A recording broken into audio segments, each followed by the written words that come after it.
प्रिय विद्यार्थियों, आप सभी का स्वागत है सेकेंड ईयर इकोनॉमिक्स की क्लास में। आज हम एक बहुत ही छोटा सा इशू ले रहे हैं, या हम यूँ कहें कि एक छोटा सा पार्ट ले रहे हैं, क्योंकि कई बार एक शॉर्ट नोट के रूप में क्वेश्चन पूछा जाता है मैक्रो इकोनॉमिक्स में कि समष्टि मूलक विरोधाभास क्या है, या समष्टि आर्थिक विरोधाभास क्या है, जिसको संरचना संबंधी भ्रांति भी कहते हैं, यानी कि मैक्रो इकोनॉमिक पैराडॉक्सेस या फैलेसी ऑफ कंपोजिशन। अर्थशास्त्र के अंतर्गत हम देखते हैं कि आर्थिक विश्लेषण जब किया जाता है तो कई बार ऐसी स्थितियां आ जाती हैं कि जो बात एक व्यक्ति पर सही और लाभप्रद साबित होती है, वही बात अगर समग्र रूप से लागू की जाए तो वह गलत एवं घातक सिद्ध हो जाती है। अर्थशास्त्र में जब ऐसी परस्पर विरोधी बातें आती हैं, परस्पर विरोधी क्योंकि एक व्यक्ति पर तो वह लागू हो रही है, एक व्यक्ति के लिए वह सही है लेकिन समग्र रूप में वह गलत है। तो ऐसी परस्पर स्थितियां जब अर्थव्यवस्था के अंतर्गत आती हैं तो उनको हम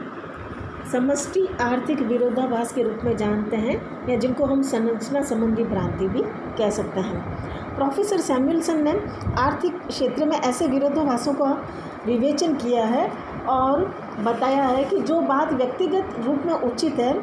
वह समग्र रूप में एवं राष्ट्र के संबंध में अनुचित एवं हानिकारक साबित हो सकती है। अब कुछ विरोधाभास जो हैं उनको हम लेते हैं। प्रमुख विरोधाभास,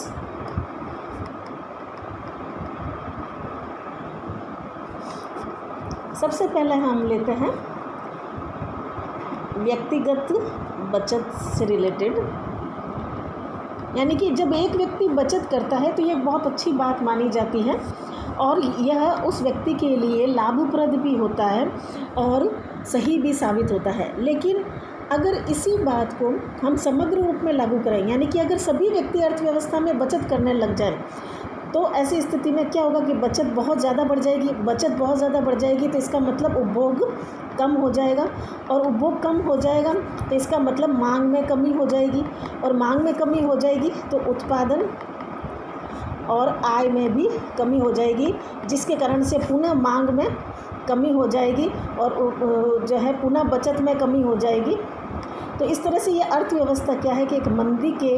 कुचक्र में, या हम कहें कि मंदी के दुष्चक्र में फंस जाएगी। तो हमने देखा कि एक व्यक्ति जब बचत करता है तो उसके लिए यह बात सही और लाभप्रद साबित होती है, लेकिन वही बचत अगर अर्थव्यवस्था में सभी व्यक्ति करने लगे तो यह जो है अर्थव्यवस्था के लिए घातक स्थिति साबित हो जाती है। दूसरा उदाहरण हम लेते हैं बैंक से जमा राशि का निकालना। हम जानते हैं कि जब एक व्यक्ति अपनी जमा राशि निकाले तो किसी तरह की कोई समस्या नहीं होती है, और अगर यही बात हम सभी व्यक्तियों पर एक साथ लागू करें, समग्र रूप में लागू करें, तो ऐसी स्थिति में होगा कि बैंक फेल हो जाएंगे। यानी कि एक व्यक्ति अपनी जमा राशि निकालता है तो बैंक की स्थिति पर बैंक की स्थिति पर कोई नेगेटिव इफेक्ट नहीं पड़ता, लेकिन अगर सभी व्यक्ति अपनी जमा राशि निकाल लें तो ऐसी स्थिति में बैंक फेल हो जाएंगे। तो यह भी परस्पर विरोधाभासी स्थिति को व्यक्त करता है।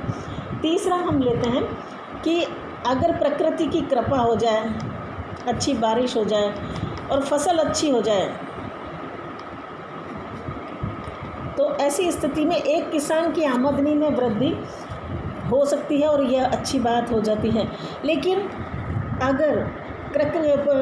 जो है फसल पूरे देश में अच्छी हो जाए और बहुत कृषि उत्पादन इतना ज़्यादा बढ़ जाए कि अति उत्पादन की स्थिति हो जाए, तो ऐसी स्थिति में कृषि उत्पादन के मूल्यों में भारी गिरावट आ जाएगी, जिसके कारण से किसानों की आय बढ़ने के बजाय कम हो जाएगी। तो इस तरह से एक किसान के लिए फसल के में वृद्धि होना जो है वह अच्छी आमदनी का सूचक है, लेकिन अगर फसल बहुत ज़्यादा हो जाए पूरे देश में और कीमतों में गिरावट हो जाए, अति उत्पादन की स्थिति हो जाए, तो वह स्थिति जो है किसान के लिए नेगेटिव बन जाती है।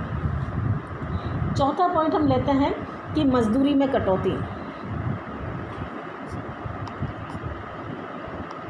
यानी कि अगर देश में बेरोज़गारी और एक व्यक्ति, एक मज़दूर अगर मज़दूरी में कमी करके अपने आप को रोज़गार में जो है शामिल कर लेता है और अपनी बेरोज़गारी को ख़त्म कर लेता है, तो वहाँ तक तो ये बात सही है और ठीक है। लेकिन अगर सभी मज़दूर मज़दूरी में कटौती को स्वीकार कर ले तो अल्टीमेटली यह स्थिति होगी कि वह बेरोज़गारी कम होने के बजाय और बढ़ जाएगी, क्योंकि जब मज़दूरी में कमी हो गई तो इसका मतलब क्या हुआ कि आय में कमी हो गई। आय में कमी हो गई तो मांग में कमी हो गई, मांग में कमी हो गई तो उत्पादन में कमी हो गई, यानी कि इन्वेस्टमेंट में कमी हो गई, यानी कि इनकम में कमी हो गई, यानी कि फिर से ये जो है चक्र चलता रहेगा और अर्थव्यवस्था इसमें फंस जाएगी। यानी कि जहां हम मजदूरी में कटौती की बात से सोचा था कि उत्पादन बढ़ जाएगा, मजदूरी में कटौती से बेरोज़गारी कम हो जाएगी, वही हम देखते हैं कि मजदूरी में कमी से आय कम है, आय कम से डिमांड कम, डिमांड कम से उत्पादन कम, निवेश कम और अल्टीमेटली जो है रोज़गार कम हो जाएगा। तो यह स्थिति समग्र रूप में बेरोज़गारी को बढ़ाने वाली है, न कि घटाने वाली। इसी तरह एक उदाहरण हम और लेते हैं कि अगर एक व्यक्ति जो है, अगर उसकी आय जो है उसकी तुलना में अगर उसका व्यय ज़्यादा है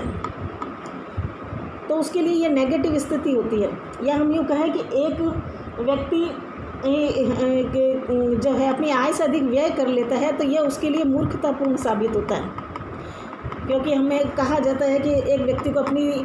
चादर के बाहर पाँव नहीं फैलाना चाहिए, यानी कि उसको अपनी जितनी आय है उसी में अपने व्यय को सिमट कर रखना चाहिए और यह स्थिति जो है सही मानी जाती है। लेकिन अगर व्यक्ति का व्यय ज़्यादा है और आय कम है तो ये मूर्खतापूर्ण स्थिति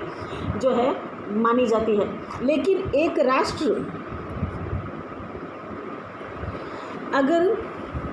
अपना देश के विकास के लिए और मंदी को दूर करने के लिए अगर व्यय ज़्यादा करता है आय की तुलना में, तो ऐसी स्थिति में वह बुद्धिमत्ता का सूचक होता है।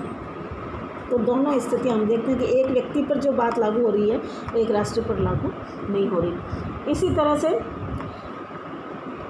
हम ये ले सकते हैं कि जैसे अगर एक उद्योग विशेष में अगर कीमतों में वृद्धि हो जाए तो उस उद्योग विशेष की जो फर्में हैं उनको लाभ मिल जाएगा, उनका लाभ बढ़ जाएगा। लेकिन अगर सभी उद्योगों में कीमतें बढ़ जाएं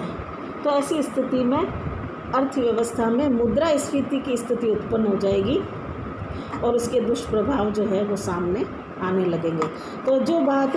एक व्यक्ति पर लागू होती है, अगर वही बात या वही व्यवहार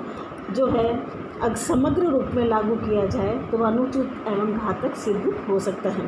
तो इसी को हम समष्टि मूलक विरोधाभास के रूप में जानते हैं, या जिसको हम संरचना संबंधी भ्रांति के रूप में जानते हैं। तो आशा करती हूँ आपको समझ में आ गया होगा कि जब अर्थव्यवस्था के अंतर्गत ऐसी परस्पर विरोधी स्थितियाँ आती हैं जहाँ